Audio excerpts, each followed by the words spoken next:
I'm Senator Adam Hollier, and this is the We Can Do Better podcast. And I have a special guest with me here today to talk about a subject that's near and dear to my heart because it's what my wife does. So, my wife is a clinical psychologist. So as we talk about Black women and mental health, it's exciting to bring somebody on who can help talk about that. So Alandra, do you want to introduce yourself? Yes, my name is Alandra Chuney Jackson, and I am the founder of an organization called the Sisters Couch. I started the Sisters Couch back in 2018. And previous to starting the Sisters Couch, I was a mental health therapist. I worked with young people ages 5 to 18. And then I went into private practice to work with adults. So I started the Sisters Couch with a specific emphasis on Black women. And the reason I started this was because of my history and journey with mental health and my sister's journey with mental health. One day I was talking to my sister.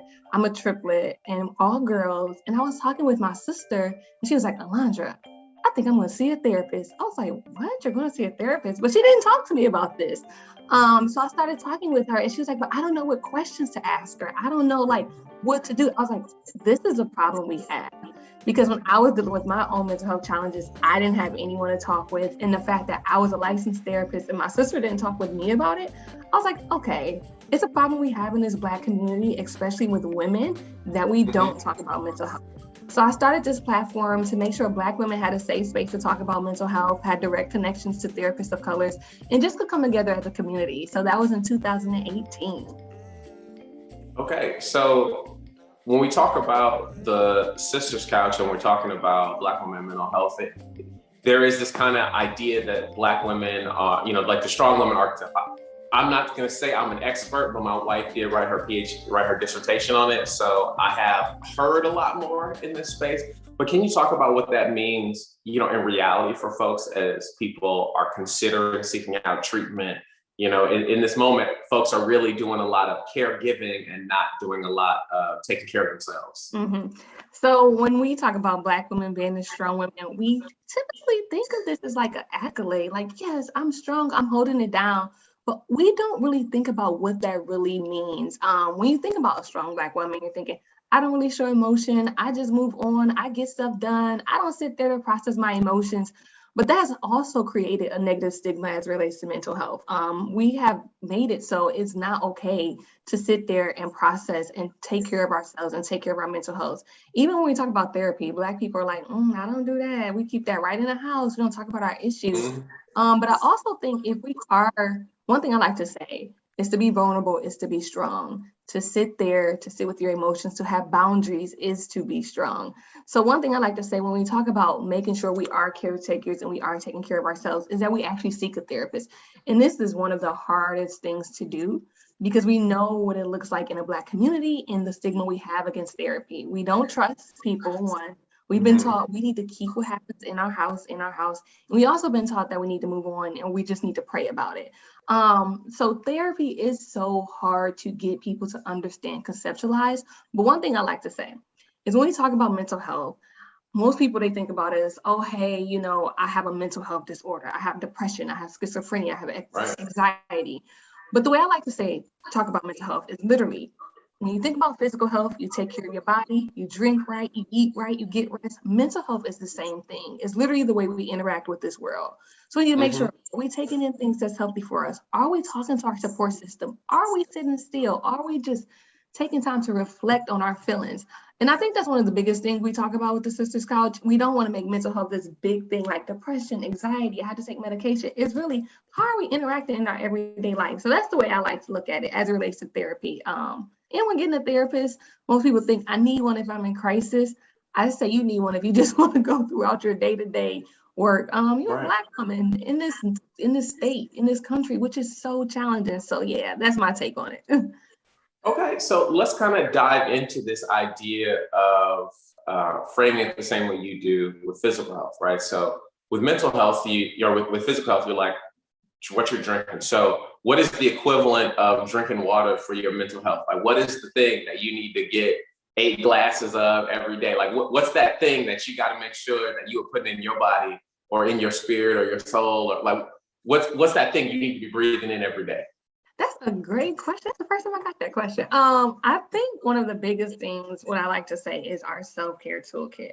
One thing I like to say is that you make sure you're doing everything day is expressing gratitude. And the reason I say this is because when we think about gratitude, it releases those happy chemicals in our brain. So finding something to be grateful for, it could literally be, I woke up this morning and the sun is out. So releasing those chemicals in your brain. Another thing I like to say is make sure that you are sitting in your emotions. So if at any point of time in the day is like, oh, hey, I'm feeling a little bit angry right now. Let me reflect and think about why I'm feeling this way. Maybe let me jot it down. Let me sit it somewhere because I don't have time to process it right now. But actually taking that time to sit and feel your emotions, it could be, I'm going to give myself 5 minutes, because if we don't, you know what happens? It eventually comes to the surface in another way. Another thing I like to say is to make sure that, and this is a big one now, that when we're looking at social media, we are feeding ourselves positive things, because our subconscious plays a huge role in what we do and how we feel about ourselves. So gratitude, Okay. taking time to process your emotions, and taking in positive things. Those 3 things. So number 3 is the good wolf thing, right? Like, have you ever heard that proverb where the mom is talking to the son and it says there are 2 wolves inside you, one that's all evil, one that's all bad. And the little kid says, well, which one wins? And the mom says, the one you feed. You know, Yes. Yeah. So you're saying for all of my doom scrollers, stop it. Yes, stop it. Okay. I've even been like a testament to this. Like, I am going doom scrolling, going down a rabbit hole, comparing myself, looking at what's going on in the world. It's like, stop, because we are feeding that. Like, our mind is taking that in. So yeah, don't be a doom scroller. Yeah, I don't do that. My wife teases. Have you ever seen Harry Potter, the first movie? Oh, that was so long ago. My wife watches it on the regular, so we watch it a lot. But also, you got little kids about to see it again. But you know how there's that part where you see Voldemort and he's like that little baby, like terrible, tiny little thing. She's like, that's your bad wolf. Gets no food. Like all the things that I'm watching on social media are like people accomplishing things, fun things, activities. So number 1 is live in gratitude, right? So what are we grateful for? How are we engaged in those spaces? Saying thank you, just being appreciative of the good things. And so number 2 was to sit in our emotions. So like actually engage with those moments, recognizing when you're feeling some kind of way. And you said journaling, doodling, drawing. What are other ways that people can do that? Because I think that's a tough one, right? Like, I don't want to sit with I'm being sad. Like, show me happy. I'm living in happy. Now sad, I'm like, oh, I don't know. Yeah, that is a tough one. And even for me, it's hard to, I think the biggest thing is to first recognize, like, okay, this is going to be uncomfortable. I like to say comfortable being uncomfortable. It's going to be uncomfortable because we've been so programmed to just push through it and go through it. Recognize it's going to be uncomfortable. Recognize that emotions, for some people, yes, it may seem like that you're stuck in them, but they come in waves. They come, you go through them, and then you disappear. And then they come and go in waves. So recognizing that. And then a bigger thing is, if you have the resources, which we'll probably get to later, to find a therapist you can talk with, because that also helps you process your emotions and put them into buckets. Because I don't like to say good emotions or bad emotions. I like to say comfortable and uncomfortable emotions, because some people, they are comfortable in anger. That's what they know. So when they are happy, they're skeptical of it. They're like, no, I need to figure out how to sabotage this. Some people are comfortable in pure bliss and happiness. So when they're angry, it's like, what the heck? So get comfortable in those uncomfortable emotions. That's what I like to say. Okay. So you transitioned or you kind of started with having this conversation with your sister. And I know a number of folks have either come to the conclusion that they would like to talk to somebody or they would like to seek therapy. But finding a doctor can be stressful, can be difficult, can be a lot of work, especially finding a doctor of color and then to find a Black woman. And so when you start layering on, all right, I want a Black woman therapist, there are not a lot of resources for that. How has your organization helped folks find Black women therapists? So one thing we do, we have a on our website, we have a list of therapists in Metro Detroit who I personally know who are all Black women, or it's a practice that is ran by a Black woman. So that is on our website. Another thing we do. And what's the website? Is www.thesisterscouch.com. And that's sister spelled like ERS or like SIS? No, sisters, SISTERS, like the normal sisters. Okay. I just had to make sure we was sisters, not sisters, because it could have been a thing. No, it was just sisters and the only thing is probably grammatically incorrect. I put the apostrophe after the S to make it look like it's all inclusive, but that's not on the website. So I think that's right. That's plural and possessive, right? Yeah, that's the plural possessive. I think that's right. Okay. I mean, yeah, that's. I went to public school, so my grammar game might not be perfect, but So I have cool. Behind that, but yeah.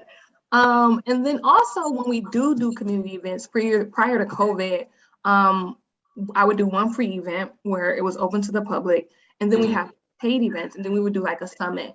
And at all of our events, there are Black therapists in the community who come and either speak on a panel, who have a resource table. So you can actually get that direct connection, because that was one of the goals. Is like, you need to see who you're actually going to work with, because it's so intimidating to go into an office and talk to a person who I've never met, who I've never known. So our website, and another resource which I point people to, is Therapy for Black Girls. It's pretty amazing. They have a lot of therapists they have a huge therapist directory of all Black practitioners. So those are the three things I recommend. Okay, so number one, the Sisters Couch. Sisterscouch.com. Number two, one of the events. Yes, one of our events when we do start back up in a safe way, and then Therapy for Black Girls. Those three things. Okay, all right. So as we talk about transitioning from, hey, what are the things that we need to be doing every day, to if that's not working for us, or we want some additional assistance, we move to, hey, here's somebody I can talk to, right? And how do you start having, what do you need to do to be in a good position to go to therapy, right? Is it just, all right, I show up like, hey, my mood ain't working right, or do you need to do something ahead of time? Do you need to do nothing? What does that process look like? Because I've been in therapy for like the last, I don't know how long Chris and I've been married. We've been married 10 years this year. We've been together for 14. Yeah. So I've been in therapy for 14 years. I'm a much better person. But everybody can't marry a therapist. Some people gotta, You sound like my husband. He was like, we were in marriage counseling before we got married. He was like, I have a personal therapist. I was like, I can't be your therapist. I know, ethics and all these different rules, but you can't not work on your husband. That's what all wives are doing. That's probably the reason that Black women are so stressed out. They gotta take care of all of us. I was joking with a friend when we were talking about this. She was like, as you're talking about Black women mental health in this space, she's like, well, you gotta continue to be an ally. I was like, I don't know. All my dudes are gonna be upset. It's our if we not causing you stress, who is, right? Like the world, that is enough. I know. No. But seriously, what do people need to do? Or is there anything they need to do to prep or to be ready, where they need to be at? Yeah, I think most people, they usually go to therapy because someone else is telling them they need to go. And I'm usually, when I used to work in class, you have to want to actually do some work. Because when we go to therapy, we think, oh, my therapist is going to wave a magic wand and I'm going to be better. And I'm like, no, you're going to be doing most of the work. I am here really to guide you, give you the tools, help you with any interventions. But I think the first thing you need to do is to, if you are privileged enough, to check with your insurance company to make sure, hey, does my insurance cover this? And if not, if your insurance does not cover this, try to find a therapist, which adds another layer to this, that has a sliding fee scale, because it can be so expensive to actually get a credible therapist. Another thing you need to do is think about, how does this therapist actually work with you and for you? There are different modalities that therapists work with. Some people specialize in trauma. I'm a trauma trained therapist, so I work with childhood issues, abuse, neglect, anything related to trauma. Some people work literally strictly with CBT. So that means we're talking about, how does your brain see stuff? So it's all about, what do you want? You might want to ask some questions like, how often do we meet? Have you worked with clients before of my ethnicity, of my background? What do you specialize in? You might also want to ask, hey, what's your cancellation process? And some people don't know going into therapy, like there are all these different things that you can do and all these different modalities, but it is important to do some type of research. Another thing I say is get referrals. Ask your friends, reach out to people, hey, I'm looking for a therapist, but make sure you are ready to do the work, because if you're not ready, it's going to be a little bit difficult to actually see some progress.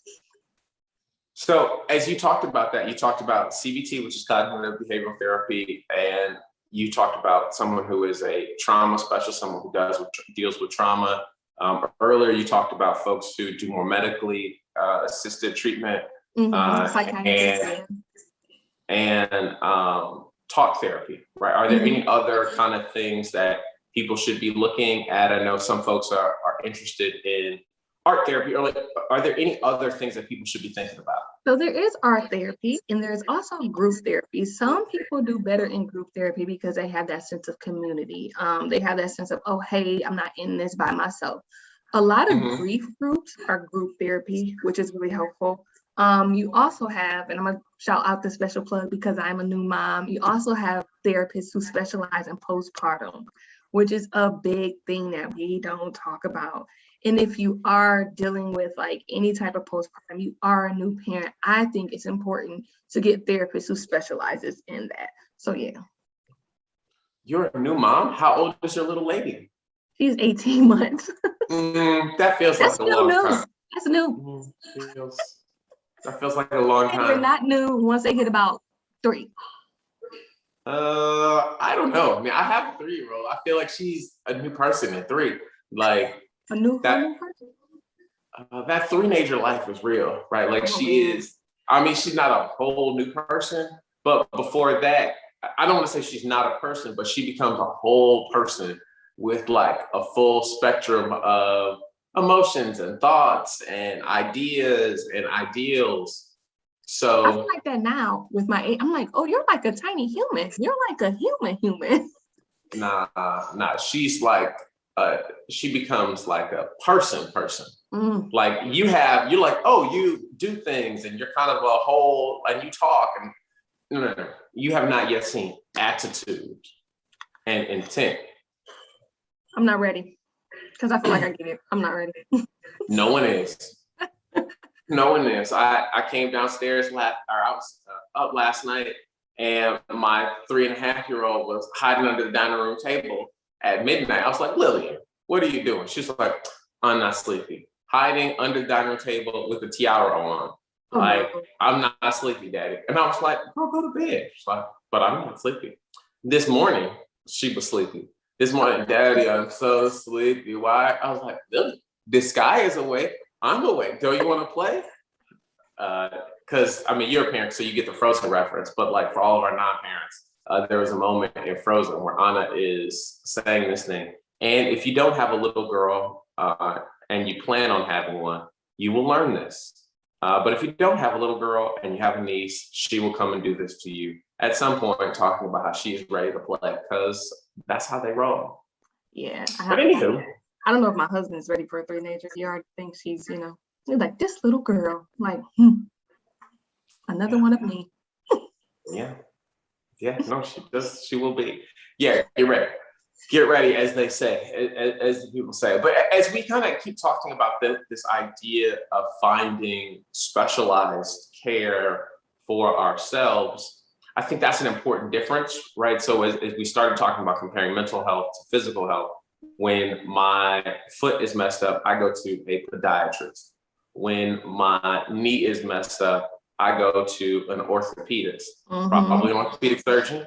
When my eyes aren't working right, I go to an ophthalmologist. But people are like, oh, girl, when your mood ain't working right, you go to you go see a therapist. It's like, well, there are also all kinds of therapists who deal with all these different parts of your mood and your brain and all this kind of thing. So I really appreciate you kind of letting folks think about it in that same way. But as in the primary care space, right? Like my regular doctor says, oh, you need to go see so-and-so. is there a similar person who is saying, hey, I'm your therapist, but you may want to go talk to someone who specifically works on postpartum? Or is that something that they can find on the sister's couch? Is that something that their primary therapist will provide? How do they get referred to some of those more specialized care? So hopefully, if your therapist is ethically practicing, they will let you know. I say ethically because some people think they can work on everything. I know me, I did internship in addictions. I'm not an addiction therapist. That's not what I do. So if you have a therapist who you're like, I don't know where to start, so I'm just going to go see a therapist. Like, I'm just going to go off of this directory. I'm going to, Godspeed. Hopefully I find someone who connects with me. And you start talking with them. When you first go to therapy, they're going to do intake. So they're going to ask you about your history. They're going to ask you about a whole bunch of different things. And if you have a therapist who's practicing ethically, and they recognize, hey, this is not for me, I don't specialize in this, they should refer you to someone. Like I said, for example, with me, if you come and we want to talk about trauma, yes, sit on my couch. But if you're like, oh, I think I have an addiction problem, like, let me refer you to someone else. So hopefully your therapist can direct you to someone. Oftentimes, if you look at a therapist directory, I know for sure with therapy for Black girls, they do have what they specialize in. So I might specialize in marriage, I might specialize in life changes. So most therapists do let you know what they specialize in. Okay. So that's very exciting stuff. As we think about all of these kind of things in context, what should my Black women be thinking about when they're thinking, all right, what is my first step to guarding my mental health? Your first step to guarding mental health is setting boundaries. That is I don't like it, boundaries, but how will I take advantage? How will we take advantage? Exactly. Y'all don't need to be taking advantage of us. So boundaries is a first step. And this was a hard thing to learn for me. And my favorite thing to say and wear is selfish is not a bad. I have a shirt that says selfish is not a bad word. And my husband, actually, when I had that shirt on, I'm walking around the house, he was like, my mama walking around being selfish. Yes, I am. I'm being selfish. And the reason I say that is because we give so much of ourselves as Black women. We give to our husbands, we give to our partners, our children, our job. We give to the community. Like, that's just in us. We're maternal women. So I think the first thing is setting boundaries, and coming with that, you have to learn what your boundaries are. So, and when we talk about boundaries, I think most people think about, oh no, that means I can't let people in my life. No, when you set boundaries, you're teaching people how to treat you. And oftentimes when we don't set boundaries, that builds resentment. So now we're walking around resenting our family, resenting our husband, resenting our friends because we never taught them how to treat us and we're burnt out. So the first step is to set healthy boundaries, be selfish. That's the first one. That's what's up. I always tell people it's like on an airplane, your mask first. That is exactly what it is. You cannot pour from an empty cup. And I think we've been programmed, and I say this, like, if you have friends, respect their boundaries, because we are guilty of stepping over people's boundaries too. So respecting your friends' boundaries as well. If you that friend that's always calling about something and you're not giving, like, you need to check that too. So make sure you're not pouring from an empty cup. That's the biggest thing I say, the frontline defense for your mental health. Okay. So we've talked a little bit about, what we should be doing on a daily basis. We talked about, some of the resources to find help when we need it, not if we need it, but when we need it, because we will all need someone to talk to or in those spaces. And a little bit about the boundary space. What are you personally doing for your mental health? How does a trained professional safeguard her mental health? Well, one thing I personally do for my mental health is I have to make time for myself.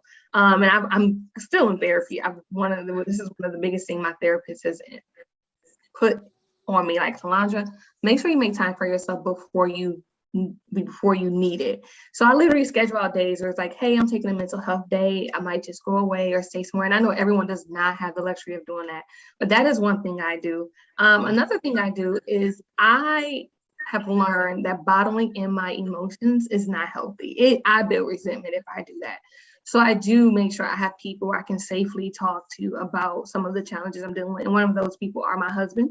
And I also have my sisters who I talk with. So one thing I say is make sure you have people who you can talk with, but in that, making sure you're respecting their boundary. So those are the two things I do. I express my emotions and I take self-care days.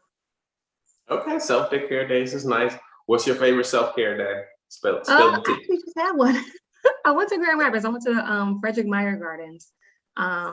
Just being in nature. I was like, oh, this is peaceful. I haven't done this in a minute. Connecting to the outside. I've been in the house for a while. So yeah. Yeah, that's what responsibility is like during a global pandemic. It's like, I'm not at the club. I'm like, I've been in this house forever. Like, I need to just get out. So yeah. Okay. So what do you do to maintain your physical health? We spent a lot talking about mental health, and we all know the two go hand in hand. What are you doing to stay active? So this question, I feel kind of bad about this, but I take walks around the block with my toddler, soon to be 2-year-old, and my husband. We do that. That is one thing we practice on a daily. Like we take walks around the block, and also take my vitamins. I am big on vitamins, so make sure you take your vitamins. So those are the two. And drink water. I don't really drink. So take my walks, my vitamins, and I drink my water. Those are good things. A lot of people have really stepped up their walking game since the pandemic. I'm like, wow, there are a lot of people with little kids in the neighborhood because everybody's out pushing strollers and stuff. And it's like, oh, wow, hey, how's it going? Hey. And like, it was funny because I know all the neighbors down the street now, which I did not know. I've been here 5 years, just met them this year. At the beginning, it was like, you're like, hey, look, it's a person. Hey, hi, I'm a person too. Yeah. I'm responsible, so I'm gonna keep my distance. Yes, it'd be nice maybe to say hi later. And so now Lillian every day is like, Daddy, who can we see? I'm like, girl, it's a pandemic. She's like, Daddy, who can we see? Can we see Gran and Duke? Because my parents live 2 blocks away. My sister, so our family's very close. So, well, I was like, Lily, we just saw Gran and Dude and Auntie Rabbit. And she's like, Daddy, that's only 3 people. That's not a lot of people. I'm like, girl. Oh yeah, you're right. That's a whole nother personality. I told you, you better get ready. She'll be on you, Whew. Yeah. But yeah, that's what I do. Okay. Awesome. Well, are there any parting words? Is there any advice that folks have? How do they get in touch with you? How do they engage with the Sisters Couch? No, thank you for giving me this opportunity to talk about the Sisters Couch and my favorite topic, Black women and mental health. I would say if you need to, please see a therapist. You can't pour from an empty cup. And you can, if you want to email us, it's info@thesisterscouch.com. And our Instagram is thesisters_couch. So thank you all so much for this. Cool. Well, we are excited to check it out, and we're grateful that you are continuing to promote healthy relationships with the world as a Black woman and doing all of those kind of things to protect your mental health. It's the only one you have, and if you don't take care of it, nobody else will. So thanks again. I'm Senator Adam Hollier, and this has been another episode of the We Can Do Better podcast, where we talk to really interesting people who are doing cool and amazing work in the 2nd Senate District and across the state of Michigan. See you next week.